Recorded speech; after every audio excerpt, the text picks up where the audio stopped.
Hello, Reject Nation. I'm Greg Alba. This is Brad R. Lambert, cousin to Colin Farrell, stand in for John Hamm on Baby Driver, and also helped Jared Leto come up with his design for the Joker.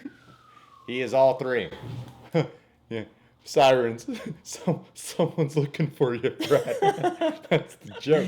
As you can tell by Brad's Star Lab shirt and my Batman shirt, we are huge fans of the MCU. I need to stop accidentally wearing DC shirts for Marvel-related videos. One of my favorite channels that does list videos is WhatCulture. They're a great channel. I'm about to introduce Brad to them. And they have a video here, 10 MCU, that stands for Matthew McConaughey Universe.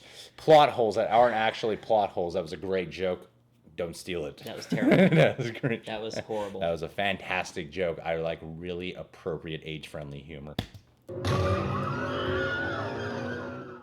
With a series spanning 16 movies, several one-shots, and countless hours of television, it would be virtually impossible for the Marvel Cinematic Universe to get away with zero contrivances. But while the movies don't always explain everything in perfect detail, that doesn't mean there's a gap in logic or a continuity-destroying problem. Let's do our best to play devil's advocate, shall we? I'm Ben from WhatCulture, and here are 10 MCU plot holes that aren't actually plot holes. Number 10. Electricity affects Iron Man's armor differently. The Avengers. When Iron Man fights Thor, Thor fires a huge bolt of lightning directly at him, but instead of this winning the battle for Thor, Tony's suit absorbs the lightning and becomes more powerful. But in Iron Man 2, Tony is shown to have great difficulty with Whiplash's electric whips, with his suit suffering a massive amount of damage and very nearly being destroyed. It sounds like a problem, but it may not be. For starters, Tony is always improving and refining his technology, so after discovering that his suits were weak to this type of attack, he would have focused on making his future suits more shockproof. Come on, guys. Number 9. Rocket understands Quill's Pollock joke. Guardians of the Galaxy. In Guardians of the Galaxy, Peter Quill makes a joke about the fact that his ship would look like a Jackson Pollock painting if he shone a black light around the place. In response, Rocket correctly informs him that he has issues, with the implication being that the raccoon understands the Pollock reference. But how could he, given that he lives and operates in space? Many view this as a glaring flaw, something that essentially breaks Rocket's backstory, but it does make some sense. Rocket never acknowledges that he doesn't know who Jackson Pollock is, and that's because he doesn't need this information to understand the joke. Hell, I wasn't fully familiar with Pollock or his work, but from context I could piece together what Star-Lord was saying. Perhaps the bigger question is this: how does Quill know the artist's work if he was abducted at the age of 8 or 9? 12%. Number 8. Tony doesn't activate the house party protocol sooner. Iron Man 3. During Iron Man 3's climactic battle, Tony and Rhodey both agree they need a little backup, at which point dozens and dozens of unmanned Iron Man suits fly in to assist the pair in taking down Aldrich Killian and rescuing the president. Many people questioned why Tony didn't do this earlier in the battle or even earlier in the film. Something a lot of people missed here, though, is that Tony actually activates the house party protocol while on the speedboat with Rhodey, which is a good chunk of time before the final battle even begins. The reason the suits appear to arrive at the last possible second is because they have to travel from Stark's home all the way to the shipping container yard where the fight is happening. But why not do it even earlier? Well, he physically couldn't, you fool! Earlier in the film, his home is destroyed, covering all the unmanned suits in a thick layer of rubble. They have to dig them out first. Number 7. Thor returns to Earth even though the Bifrost Bridge is gone. The Avengers. At the end of Thor, the titular god gets into an emotionally charged scrap with his sort of brother Loki. The ensuing fisticuffs result in the Bifrost Bridge, the gateway that leads from Asgard to the other realms, being destroyed. We're told there's no way Thor will be able to return to Earth as a result of this, so it's surprising to see him pop up on Earth with little explanation in the Avengers. Just how did he make this journey without the Bifrost? This has been a big point of contention over the years, but it's important to point out that although the explanation offered by the film is flimsy, it's an explanation nonetheless. Loki asked Thor how much dark energy the All-Father had to summon to send Thor to Earth, which indicates that this was a dangerous, possibly frowned upon process, or something that Odin wants to do. All he wants is for Loki to be brought to justice, and so does whatever he can to see that happen. Number 6. Thanos gives Loki an Infinity Stone. the Avengers. Why would Thanos give away one of the stones when his goal is to snag all of them? This has bugged fans for years, but there are actually several points that together do offer a solid explanation. Firstly, Loki needs the assistance of the Chitauri army in order to dominate the Earth. In a deleted scene featuring Loki talking with the other, Thanos' trusted follower, it's implied that the scepter gives Loki the ability to control the Chitauri, so it was necessary that he wielded it. That covers the issue entirely, but also consider what Thanos has to gain. If Loki succeeds in obtaining the Tesseract, Thanos won't just have one Infinity Stone, he'll have two, a risk on Thanos' part, but one that he was willing to take. Number 5. Okay. Fury says there are other heroes in the world, What a but there gambler. aren't. Iron Man.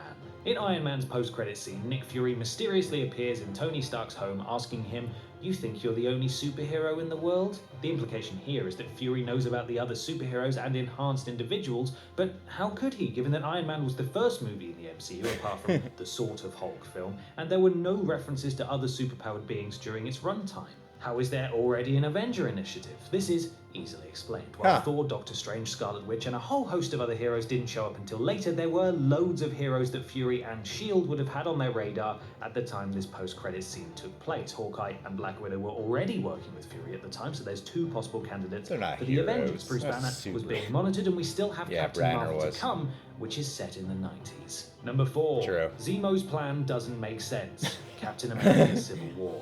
Helmut Zemo's plan in Captain America Civil War was ridiculed by many for how outlandish it seemed. For example, the plan relied on nobody knowing what the psychiatrist sent to interview Bucky Barnes looked like, and Zemo was also counting on Bucky being captured in the first place. In the movie, his plan ultimately works, but isn't that incredibly silly and incredibly unlikely? Maybe the movie didn't do a perfect job of explaining the small details of his exploits, but if you look at the plan's basic outline, it's not as contrived as it appears on the surface. All Zemo does is frame Bucky for the UN bombing in order to have him captured, which gives Zemo the opportunity to interview Bucky and glean information about the secret Hydra facility where the tape of the Stark assassination is stored. Once he has that tape, he's essentially won. He could release it to the public, send it to Tony in the post, or just hold on to it until the right time. Tony showing up at the Hydra base was just a happy accident. It's never stated that this was part of Zemo's plan. Can't believe that worked. Extremely saves Pepper, but Tony never uses it again. Iron Man 3. At the end of Iron Man 3, Pepper Potts falls to her death, or so we're made to think. She actually survived the fall thanks to the Extremis virus, a technology that can heal people, make them stronger, and even regrow limbs. Tony removes the virus from Pepper in order to make her normal again, and it hasn't been seen in an MCU movie since. But if Tony was familiar with this technology and could use it for good, why does he just leave it alone? Couldn't Extremis be used to help out Rhodey after his injury in Captain America Civil War? That seems like a logical choice, but bear in mind, Extremis is also capable of blowing people up, and that seems like a big enough factor to That's a Okay, risk. I didn't. That's a bit of a risk. Number 2. Tony is Iron Man again, despite retiring Okay, in yeah, Iron I Man wanna hear 3, this. Avengers Age of Ultron. At Wait, the he end of knocks Iron Man later. 3, Tony gives a speech about not needing his Iron Man armor and how it was just a cocoon. Tony's line, "And now I'm a changed man," made it seem like he was moving on from his Iron Man days and focusing on helping the world as Tony Stark and not as a vigilante hero.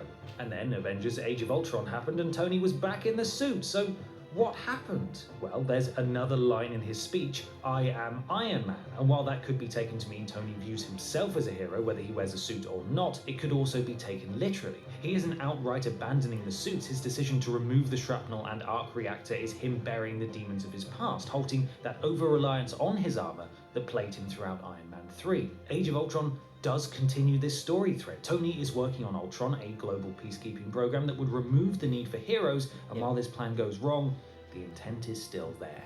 Number 1.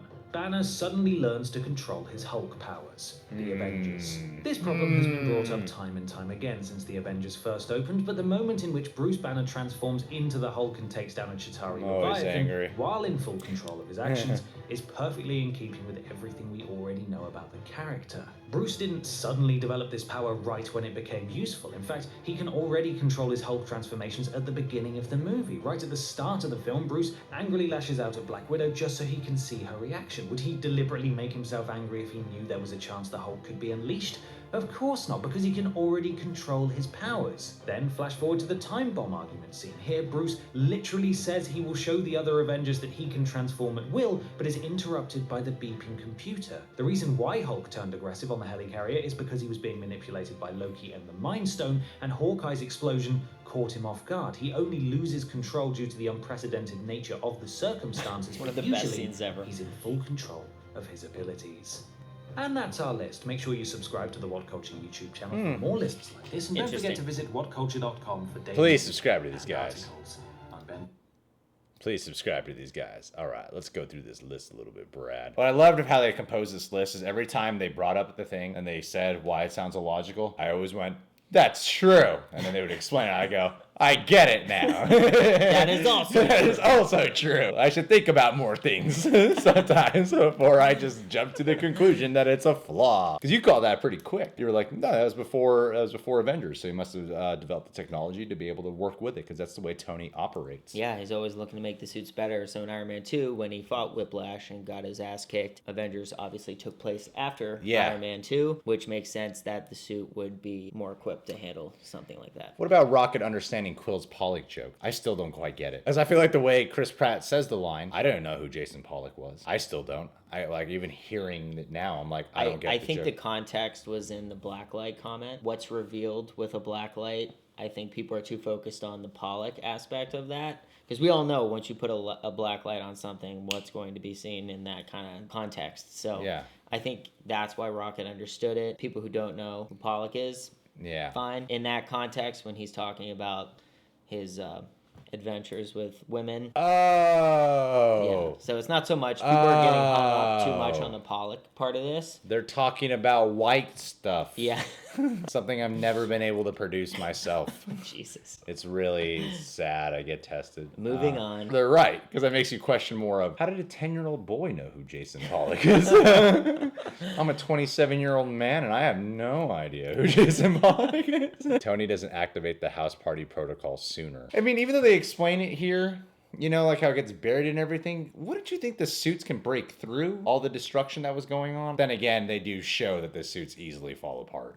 Yeah. Yeah, okay. Okay, it's not a plot hole. He essentially was waiting for the workers to clean off. Because they don't really use the suits for its strength purposes. No. They're more for like the energy blasts and all that Numbers. stuff. Yeah. They work better in a quantity, but in terms of strength, they kind of do fall apart pretty easily. Correct. Okay, Marvel. You got a creative team thinking about these things. Okay, you got to explain to me how Thor was able to come to Earth, because even when they were explaining, I'm like, wait, I still don't understand. Obviously, the Bifrost was destroyed in the Thor movie, so that was his usual way of moving all around the galaxy. Yes. When that was destroyed, he said he'd never be able to go to Earth again. Whoops.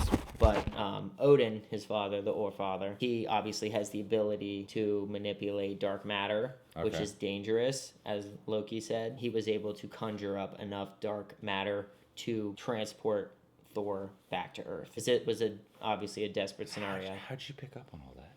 Because Loki said it in the Avengers film, up on the cliff. He's like, how much dark matter did the All-Father have to conjure you here? What are you, some type of nerd? Yes, 100%. Zemo's plan doesn't make sense. When I watch Civil War, I think it's a little bit ridiculous. At the same time, though, I feel like Zemo's kind of improvising through a lot of the movie. Yeah. I feel like he has to. I mean, that's what happens with plans. The smart man knows plans don't always go according to plans, so you got to constantly readjust. I don't know how he's able to get in there as a psychiatrist, though. That's what I can't figure out. Well, he killed the psychiatrist who was supposed to interview Bucky. When did they establish that? When Tony's in the chopper and he gets the message on his phone that shows the psychiatrist murdered in his bathtub. The woman finds him. Remember? You know, I can't pay attention to everything, Brad.